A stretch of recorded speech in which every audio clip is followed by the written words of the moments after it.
आणि म्हणून त्यामुळे अध्यक्ष महोदय ही तर आम्ही 2017 चे राहिलेले देखील हे देतोय आणि 50,000 जे आहेत जे नियमित कर्जफेड करणारे शेतकरी जे आहेत त्यांचे पैसे आम्ही त्याची पूर्तता करतोय तेही वाटतोय.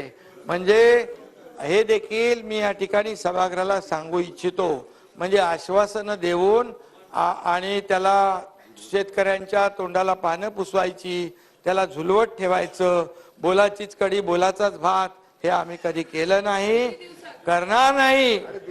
दिले ताई दिले ना 50,000 रुपये आणि त्याला ऐका ऐका ऐका ऐका ऐका ऐका नियमित कर्जफेड करणाऱ्या शेतकऱ्यांना अनुदान देण्यास सुरुवात आम्ही केली. ऐका ना, ऐकलं तर बोलणार. आतापर्यंत 14,31,000 शेतकऱ्यांच्या बँक खात्यामध्ये सुमारे 5,190 कोटी रुपये जमा केले आणि उरलेत ते पण देणार. जे बघा तुमच्याकडे कोणी असतील तर तुम्ही सांगा, त्याला लगेच आम्ही देऊन टाकू चेक फाडून. डीबीटी केंद्र सरकारने बाबा सुनील, अरे इथं माझ्याकडे आकडे आहेत सुनील, तुझ्याकडे तिकडे मोखाड्याला कोण असेल शेतकरी रिप्लाय काय डिस्टर्ब करू नका. अध्यक्ष महोदय, केंद्र सरकारने प्रथम केंद्रात सहकार विभागाची निर्मिती केली.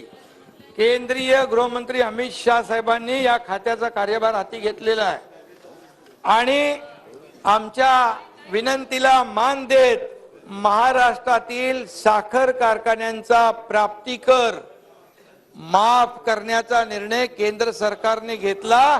तो 10,000 कोटी रुपये. हे देखील ऐतिहासिक निर्णय झालेला आहे. तुम्ही म्हणता दिल्लीला कशाला जाता, याच्यासाठी जातो आम्ही, शेतकऱ्यांना मिळवून देण्यासाठी, लाभ मिळवून देण्यासाठी. त्यामुळे यामुळे जवळपास 10,000 कोटींचा दिलासा राज्यातल्या सहकारी कारखान्याला मिळालेला आहे. जयंतराव बरोबर आहे ना? बरोबर आहे, मान्य आहे. आणि त्यांनी सहकार से समृद्धी हा मंत्र वास्तवात आणण्यासाठी त्यांनी प्रयत्न सुरू केलेले आहेत. अध्यक्ष महोदय, राज्यातल्या 12,000 पॅक्स म्हणजे प्राथमिक कृषी पतसंस्थांचं संगणकीकरण करून त्याचं सक्षमीकरण देखील आपण करतोय अध्यक्ष महोदय. आणि म्हणून या ठिकाणी आमच्या दिल्ली दौऱ्यावर सातत्याने मगाशी म्हटल्याप्रमाणे टीका होते, सभागृहात नाही बाहेर होते. आणि हे सगळं जे आहे आम्ही जे जातो त्या जनतेच्या भल्याचे जे प्रकल्प आहेत ते मार्गी लावण्यासाठी जातो, केंद्राकडून निधी मिळवण्यासाठी जातो. आपल्याला जयंतराव मी सांगतो की नगर विकास विभाग असेल, इरिगेशन असेल, इतर विभाग असतील, याचे प्रस्ताव मी पाठवतो. एकही रुपया कट न करता सगळा प्रस्ताव मंजूर होतो. यासाठी आम्ही जातो केंद्राकडे, दिल्लीकडे. आणि खाजगी कामं घेऊन आम्ही दिल्लीला कधी जात नाही. का हो दादा? बरोबर आहे. अजित दादा आणि अशोकराव चव्हाण इकडे आहेत. तुम्हाला बाहेर बसून बंद दाराआड चर्चा आम्ही करत नाही.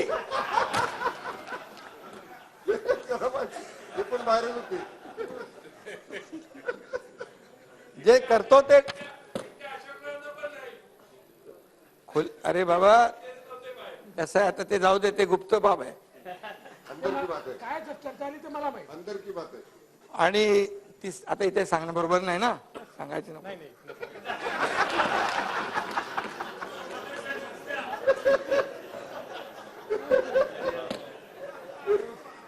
नंतर कधीतरी सांगू. सगळं एकदम सांगितलं तर प्रॉब्लेम सगळं आहे. पोतडीतून एक एक बाहेर काढू. भरपूर आहे, भरपूर आमच्याकडे आहे, पण एक संयम आहे. पण संयम कसा आहे, थोडा एक सहनशीलतेचा पण एक मर्यादा असते प्रत्येकाला. सहनशीलतेच्या पलीकडे गेल्यानंतर सगळंच मग. अध्यक्ष महोदय, पीक कर्जासाठी शेतकऱ्यांना पूर्वी अनेक अडचणी यायच्या.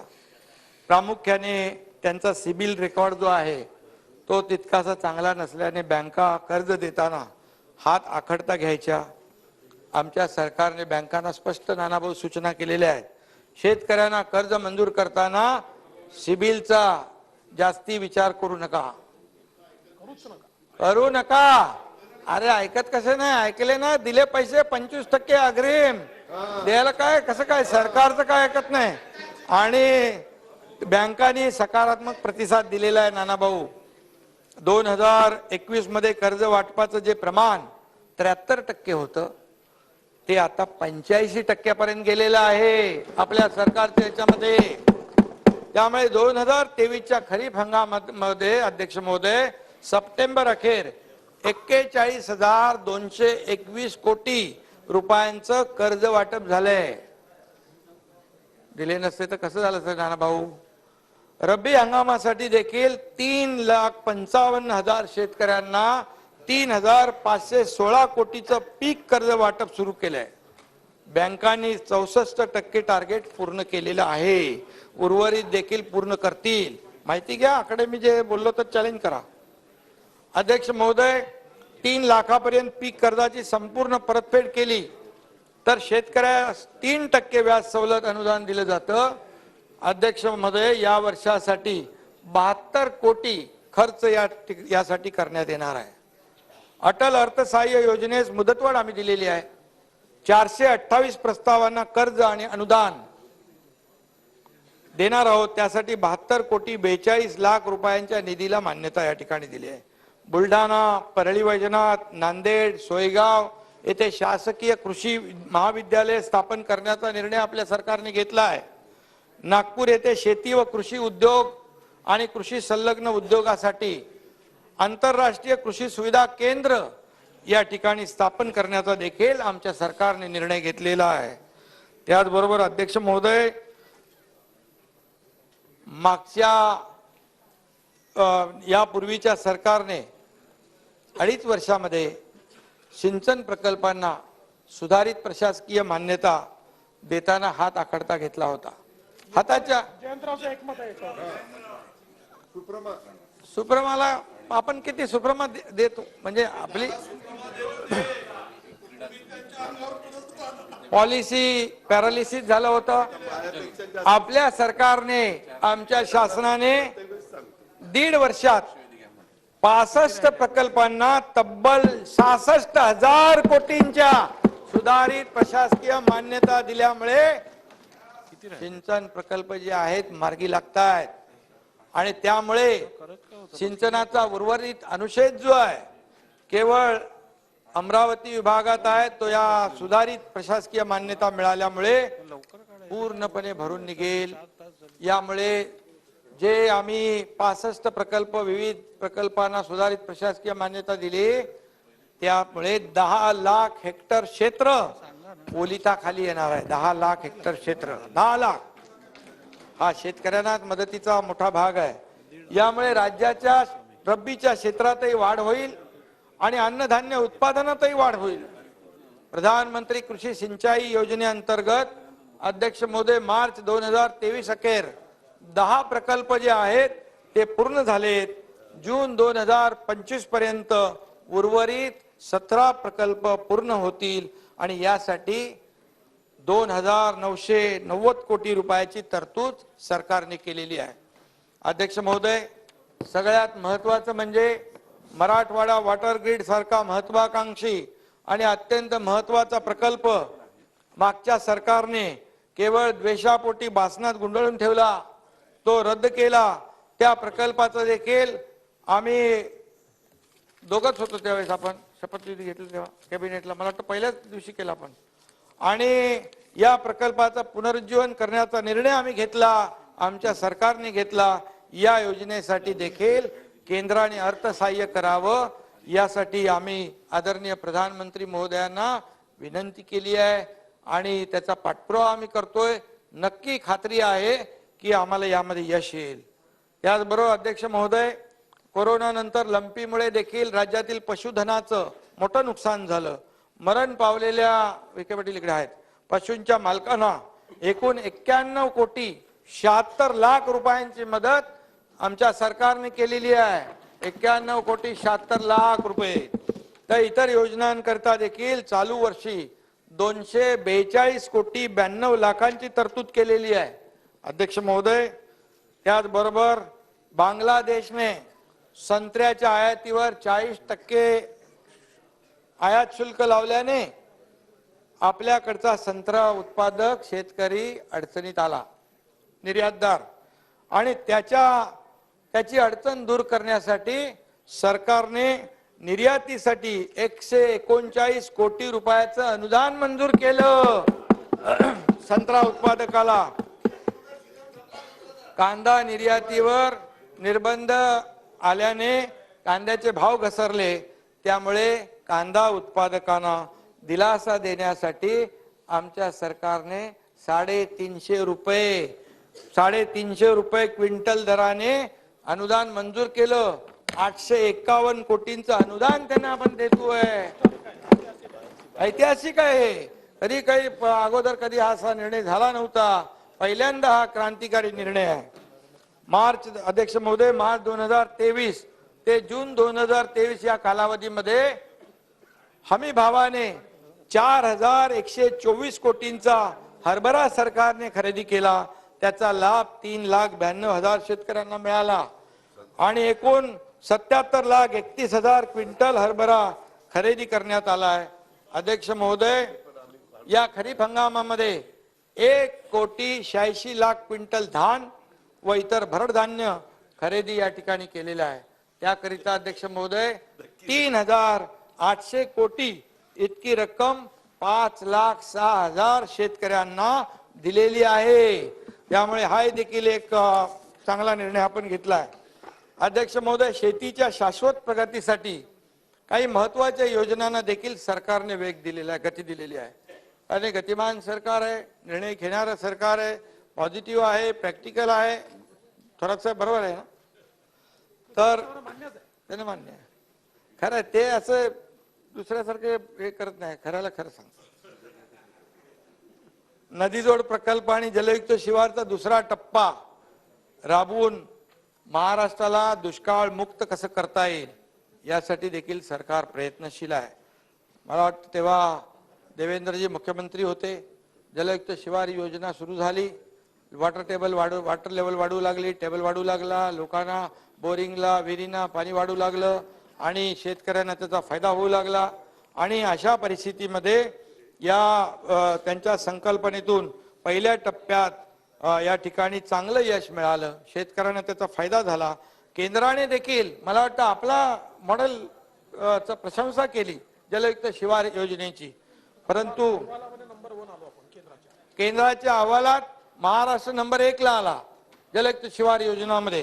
परंतु शेतकऱ्यांच्या हिताची अजून आहे ना, फॉरेन डायरेक्ट इन्व्हेस्टमेंट बाकी सगळ्यामध्ये आहे पहिला नंबर, स्टार्टअप मध्ये नंबर 1 आहे. योजना महाआघाडी सरकारने केवळ आकसापोटी कोत्या मनोवृत्तीने बंद केली, हे देखील दुर्दैव आहे. पण ते आम्ही सरकारमध्ये आल्यानंतर ताबडतोब सुरू केली आणि त्याचं आता काम सुरू झालेलं आहे. दुसरा टप्पा 5,500 गावामध्ये आपण सुरू केला आहे.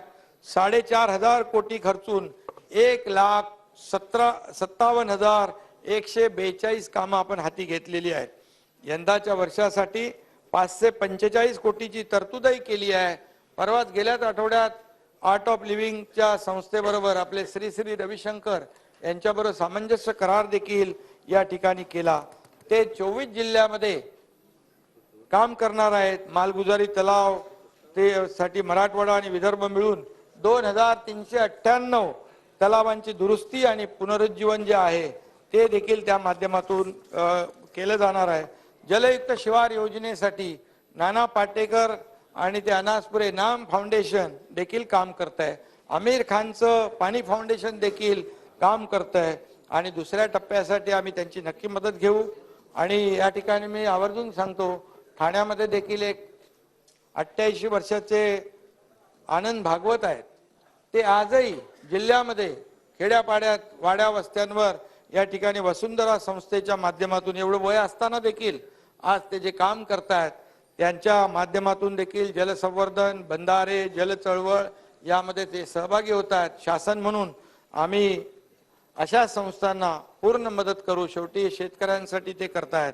आणि म्हणून अध्यक्ष महोदय, दमनगंगा पिंजाळ, कोकण ते गोदावरी खोरे, कोकण ते तापी खोरे, वैनगंगा, नळगंगा, तापी महाकाय पुनर्भरण असे अनेक नदीजोड प्रकल्प देखील आहेत. ते सरकार त्याच्यावर देखील काम करते आणि भविष्यामध्ये त्यामुळे महाराष्ट्र दुष्काळ मुक्त होण्यासाठी मोठी मदत होईल. अध्यक्ष महोदय, गोपीनाथ मुंडे अपघात विमा योजनेच्या पूर्वीच्या सरकारमध्ये ती जवळपास बंदच झाली होती. ती पुन्हा सुरू केली आणि 120 कोटींची तरतूद त्यासाठी केलेली आहे. आणि विम्यावरून ते आपण अनुदानावर आणलेली आहे.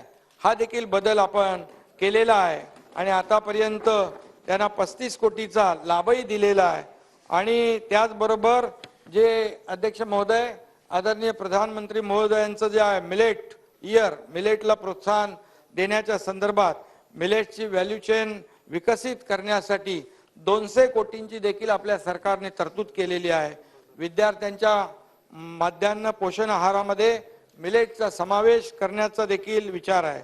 हळद संशोधन व प्रशिक्षण जे केंद्र आहे हिंगोली जिल्ह्यामध्ये, हिंदू हृदय सम्राट बाळासाहेब ठाकरे हळद संशोधन केंद्रासाठी यावर्षी 11 कोटी निधी दिलाय. गेल्या वर्षी 10 कोटी निधी दिला होता. आतापर्यंत 9 कोटी 63 लाख खर्च झाला आहे. हे देखील या ठिकाणी मी आपल्याला सांगू इच्छितो. उमरखेड, धिवरवाडी, तळेगाव, इसारवाडी, चांदूर बाजार अशा 5 ठिकाणी या सिट्रस इस्टेट उभारण्यात येत आहेत. रोगमुक्त व दर्जेदार संत्र्याचं उत्पादन या ठिकाणी घेण्यात येईल आणि त्यासाठी नक्कीच याचा फायदा होईल. अध्यक्ष महोदय, मागेल त्याला शेततळचा विस्तार आपण करतोय. मागे त्याला फळबाग, मागेल त्याला ठिबक सिंचन आणि मागेल त्याला शेततळ्याचे अस्तरीकरण आणि मागेल त्याला आधुनिक पेरणी यंत्र, कॉटन श्रेडर, त्यासाठी देखील आपण अध्यक्ष महोदय 1000 कोटी या वर्षी त्याची तरतूद केलेली आहे. 1000 कोटी रुपये शेतकऱ्यांच्या या सर्व कामासाठी आपण देणार आहोत. आणि त्याचबरोबर एकूण 116 कृषी उत्पन्न बाजार समित्यांमध्ये राष्ट्रसंत तुकडोजी महाराज शेतकरी भवन बांधण्यात येणार आहे विजयराव.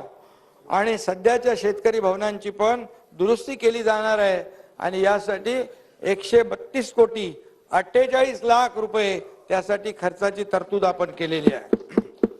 याशिवाय